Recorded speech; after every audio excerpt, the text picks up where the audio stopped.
This Black History Month, we are continuing to highlight those in our community who are preserving our history and culture. In the 8 Mile community, one Detroiter tells our Terrell Bailey that her love for the D runs deep despite some difficult parts of our history.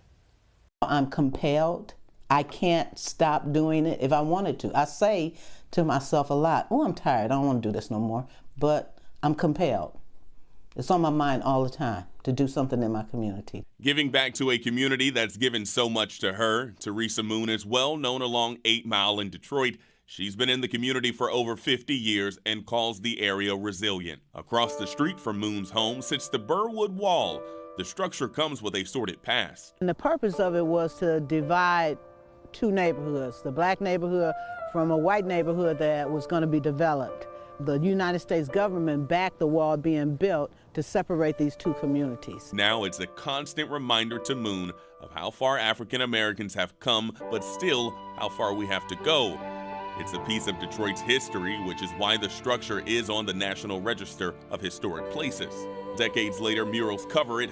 All the while, the wall is home to African Americans on each side. You know what?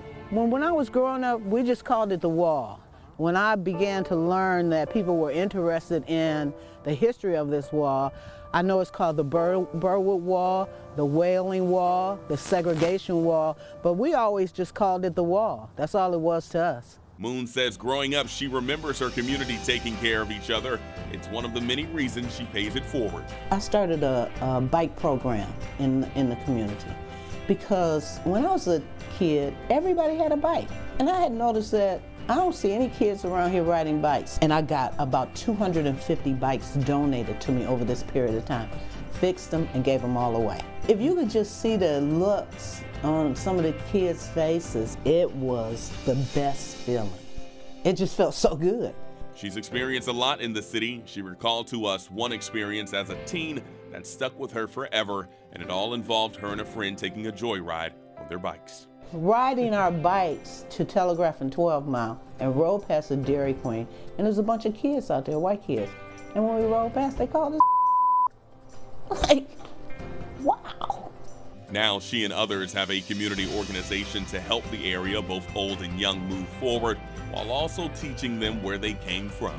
Every year we have a community picnic, and at our community picnic we do have resources, you know, like people registering people to vote, housing. And when we started doing that, I was able to see, well, the group was able to see the deep need of providing, you know, for people who can't provide for themselves. As the city evolves and continues to change, what doesn't change is Teresa Moon's love for Detroit. 8 Mile for life. And her 8 Mile community. We call the ground over here sacred ground. Terrell Bailey, CBS News, Detroit.